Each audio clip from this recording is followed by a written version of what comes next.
Then you are as barbaric as them. Well, we're not as barbaric you are as as barbaric them. as Of course them. we're not. What? Because we don't do the exact Islamic burial, we're as barbaric. It's as if we'd flown planes into buildings. This is moral relativism gone mad. It's worse than moral relativism. It's an inversion of morality. You can't choose your morality.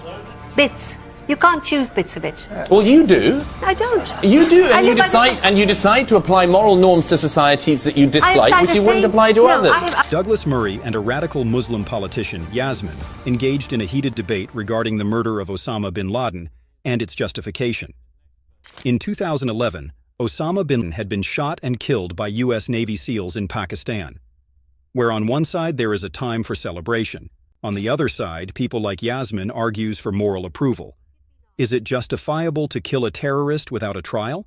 What are the complexities involved in such decisions? Let's take a closer look at the arguments presented. Let's first hear Douglas' honest and brutal truth. Oh, I'm elated by the death of Osama Bin Laden. As I think any decent person should be.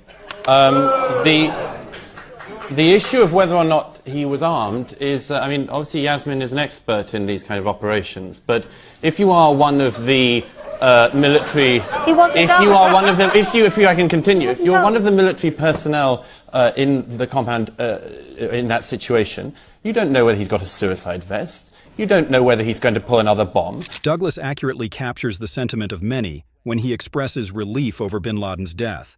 He raises a crucial point regarding the uncertainties faced by military personnel during such operations. In those high-stakes moments, soldiers could not have known whether Bin Laden was wearing a suicide vest or planning another attack. And continues, this idea that he could be tried. How can you try Osama Bin Laden? Where? When? How do you find a jury that doesn't have opinions about him? How do you find a judge? If anyone's been following the attempts to have a trial of Khalid Sheikh Mohammed in New York, it's proving to be a very, very difficult process, indeed very nearly an impossible one, which is why President Obama has now gone to a military tribunal for that. I think this doesn't demean America. It reminds people of who has been right in this conflict, who the victim is, and who the perpetrator is. He also wonders if a trial for someone like Bin Laden is feasible, and argues that the complexity of such a procedure would almost be impossible. Murray notes that given these challenges, President Obama finally turned to a military trial for Khalid Sheikh Mohammed. Given the great gravity of Bin Laden's actions, he argues that the fast action taken against him was necessary and justified. And then he questioned, how does one weigh the need for swift action against the principles of justice? Let's hear what Yasmin has to say. He should have been taken. He was unarmed, we know that. If he'd been armed and posing a real danger, I can see the point of doing what happened. And I do understand those people who say at least they didn't throw bombs on an entire compound and so on. Yasmin offered a cynic's perspective, emphasizes the need to preserve the rule of law even in situations involving terrorists. From her point of view, a fair trial would show democratic and egalitarian values. Yasmin believes that Bin Laden should have been detained to face prosecution. She not only stops here, listen to how she challenges the powers to be. And so on. I think it demeans an exemplary democracy and an exemplary president with whom I fell a little in love when he was elected. He's shown himself to be the ugly American. This is not good. He should have faced a trial. We did it for the Nazis. We say this is what we believe in, the rule of law. He's degraded American democracy, and American democracy has been degrading itself, actually, through torture and rendition. Yasmin also questions the moral position of American democracy by criticizing the methods of torture and rendition, therefore underlining the deterioration of the nation. She argues that even the most horrible offenders should be subject to punishment in a court of law by contrasting Bin Laden's circumstances with those of Nazi war criminals. Douglas now asked by one of the debaters.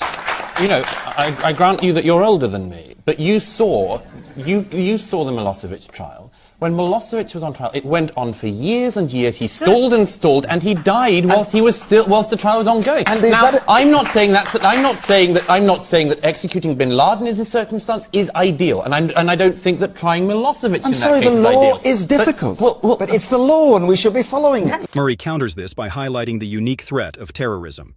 He argues that terrorists operate outside traditional morality and law, necessitating a different response.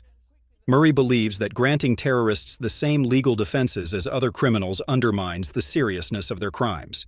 We should not have the due process of law followed because it happens to be uncomfortable. International law is an evolving body of law. It's not a rigid set of constructs it does not allow nations to go and choose. And the Nuremberg precedent is not a valid one. There were all sorts of problems with the Nuremberg tribunals. That's recognised by lawyers now, and it's recognised by historians. We didn't also have an opportunity then to try Adolf Hitler. There are all sorts of problems. Paddy, if you just allow me to finish. There are all sorts of problems with trying somebody like Osama Bin Laden, and there are all sorts of problems with capturing him alive. He emphasizes the need for forceful action to preserve national security and civilian life. Murray feels that prosecuting terrorists under the same legal criteria as other offenders ignores the unique character of their danger. By their acts, he contends, terrorists give up their entitlement to the safeguards of the law.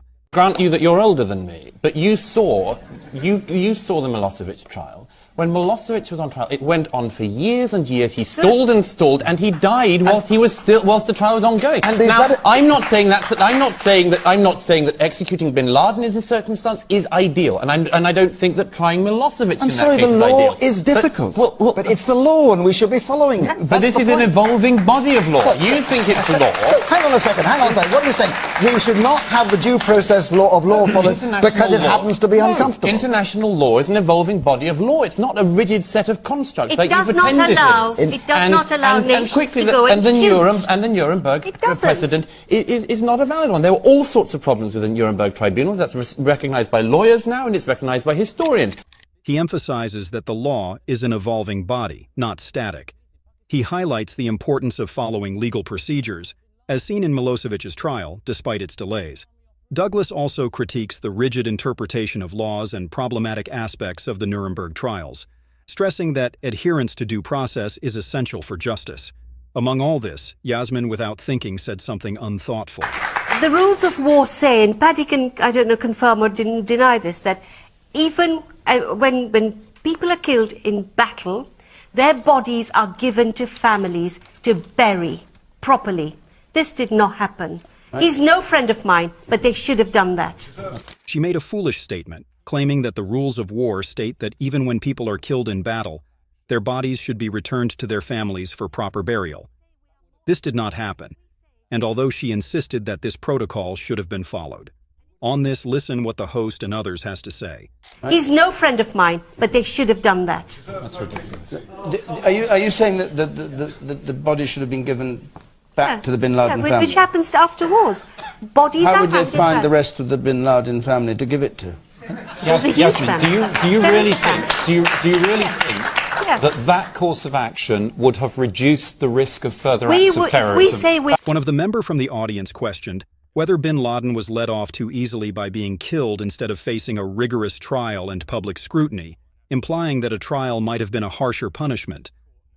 And then Douglas responded. To say on this, I mean, President Bush, in his memoirs, said that he approved of the waterboarding of 3 known terrorists at Guantanamo in the aftermath of 9/11, one of them being the mastermind of that man I mentioned earlier, Khalid Sheikh Mohammed.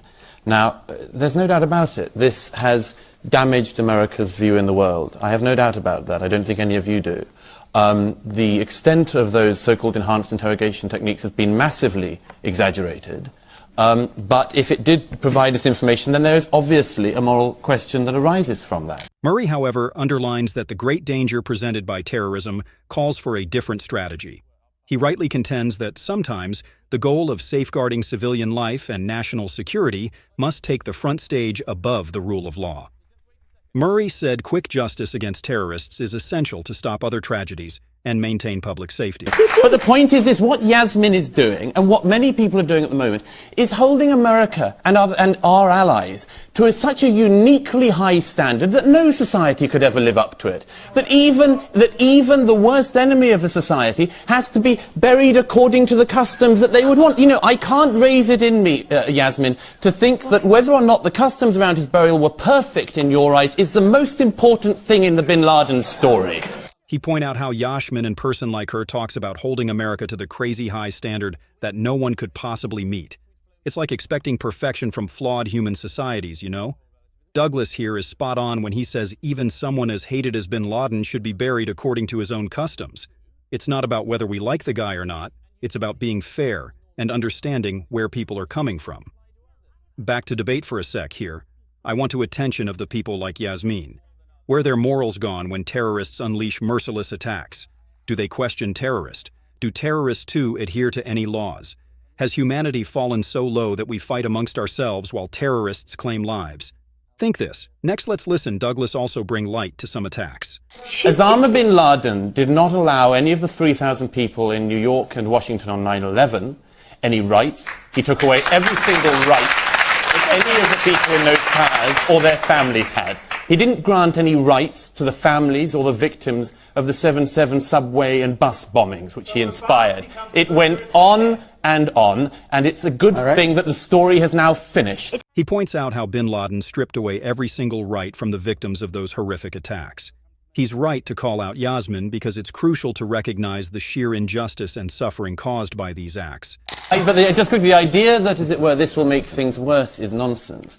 If by killing terrorists you create terrorism, then what can you do but sit back and take it? And it doesn't strike me that, this group needed reasons to be angry with us. They were already angry enough. It wasn't as if killing their leader is going to make them behave worse. They weren't moderate towards America on 9/11. By this, he asks, did this argument emphasize the conflict between maintaining democratic norms and guaranteeing public security in the face of terrorism? From Murray's view of supporting a more pragmatic approach, stressing the necessity of quick and forceful action to preserve civilization.